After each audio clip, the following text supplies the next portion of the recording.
Well, to shed more light on this, we have the pleasure to have with us over the phone our dear guest, Dr. Ayman Ghoneim, economic and legal expert. Good afternoon, sir.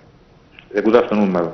Well, Dr. Ghoneim, Prime Minister Mustafa Madbouli, as he was witnessing the Rise Up yesterday summit, that the volume of investments of the entrepreneurship here in Egypt, the sector of entrepreneurship, exceeded $2 billion during the past 4 years. Could you give us an idea about the nature of these projects and give us an idea about this, please? Well, actually, I believe that we have to look at the statements of Prime Minister Madbouli with a more holistic perspective. The new republic, which is being built presently by the Egyptian people and under the leadership of President Abdel Fattah al-Sisi, actually is established on 3 major pillars. The first one is increasing Egypt's capacity, both on the political and the economic fronts. The second pillar is achieving sustainable development and the equitable distribution of the results of such development in all social classes and regions. And the third pillar is the rule of law, which includes the swift administration of justice and putting laws into effect and building a legislative basis for the economic development. Now, to talk particularly on entrepreneurship, actually in the past, the traditional economics used to say that we have 3 main economic resources: land, capital, and labor. Now, modern economic schools have added entrepreneurship.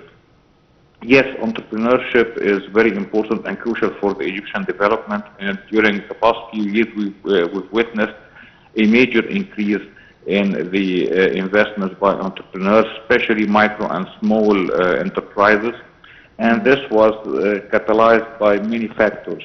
Yes. I would say the law number 72 of the year 2017 on investments, both domestic and foreign, the law number 152 for the year 2020 on the development of micro, small, and medium-sized enterprises, and the establishment of the micro, small, and medium-sized enterprises Development Agency. And this agency actually has extended loans of more than 50 billion Egyptian pounds from 2014 to 2024 in the last decade. Yes, sir. The major industries or the major sectors that entrepreneurs, especially the micro and small ones, are concentrating on, they are mostly the labor-intensive industries, including ready-made garments, textile, including car batteries, automotives, especially automotive feeding industries.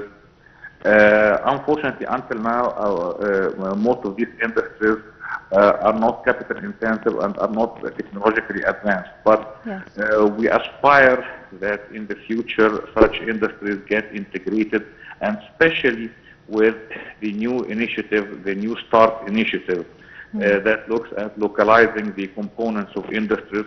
We aspire at looking at more integrated, upward and toward integrated industries, especially in the field that the state is now encouraging.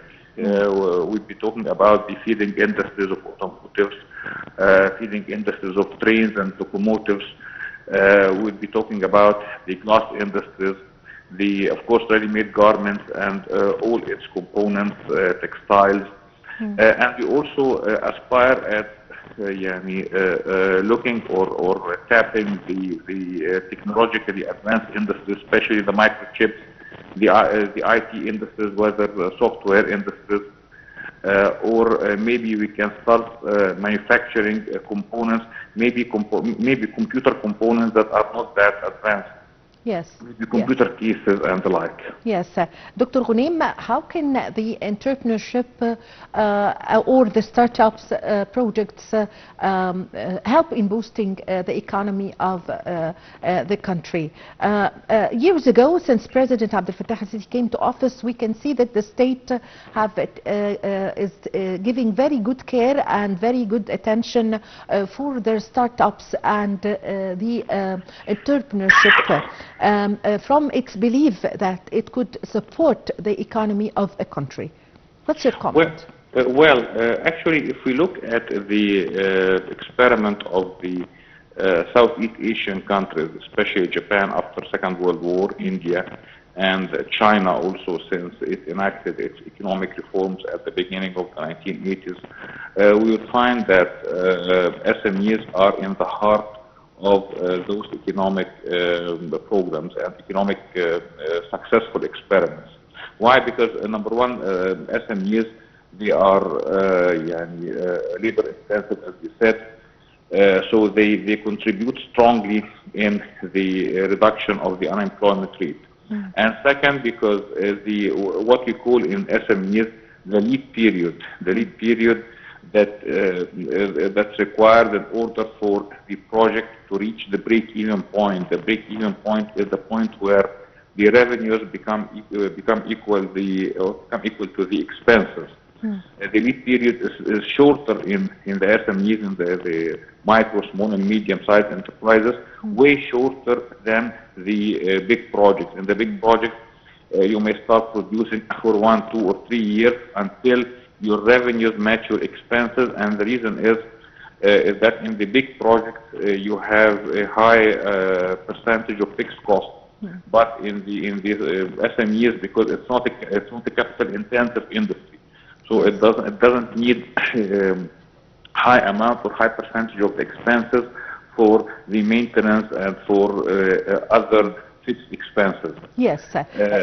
Yes. So these two factors, plus the fact that the SMEs can be a very good window for as we said, for localizing the components of industries, establishing feeding industries, especially for automotives, for cables, for building materials, and for the more technologically advanced industries, like, as we said, computers, mobile phones, electronics, and the like. Yes.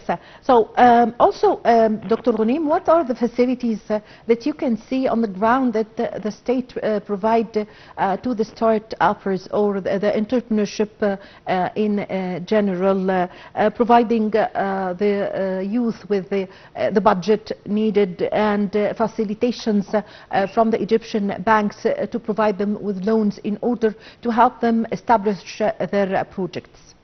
Well, we've seen a lot of steps taken by the Egyptian state during the last decade in order to boost the small and medium-sized enterprises and the micro enterprise as well, of course. In the heart of those incentives are the law number 72 of the year 2017 on domestic and foreign investment, and allowing the Egyptian government to extend the so-called golden licenses for the serious projects, so enabling them to start without having to go through all the bureaucratic approvals while signing an undertaking that they will take all these approvals but in successive stages. We've seen the steps or the decisions taken by the Supreme Council on Investment that's chaired by the President of the Republic. Last May 2023, the Council took important decisions enacting putting into effect many of the provisions of the laws, like granting incentives, returning a portion of the cost of public utilities of the lands that are given to the entrepreneurs. For example, allowing them tax incentives, tax exemptions, holidays, etc. We've also seen the CBE initiative. The Central Bank of Egypt made a very important initiative mandating that banks should have at least 25% of their unsecured portfolios directed to small and medium-sized enterprises, with 10% directed to micro and small enterprises, because such percentage could have been concentrated in the medium size. We know that the law number 152 for the year 2020, it made a unified definition for the SMEs. Micro-sized enterprises are those with an annual sales of less than £1 million. Yes. And then from 1 to 5 million, it's a small enterprise. Then from 5 million to 20, from 5 million to 20 million, it's a medium-sized enterprise. Okay, So we don't want to have the concentration of the 25% to be all in the medium-sized enterprise. Yes. We've seen many of the steps undertaken, like for example, encouraging the incubators and accelerators. Now we have business incubators, whether they are non-profit making or profit making incubators that have been invented or produced by many business ventures here in Egypt. Yes. And those incubators, they adopt the small entrepreneur from the startup until he reaches the point of having his initial public offering in the stock exchange. Yes. Talking about accelerators, it's more of adopting the already established and a bit more mature businesses. Yes. So all these facilities are extended, but what we want to see now is seeing something like an integrated plan, yes. Putting all these components together. Yes, I thank you very much for your time. Thank you for your valuable information, Dr. Ayman Ghoneim, economic and legal expert. Thank you very much for joining us. A short break, ladies and gentlemen, and I'm going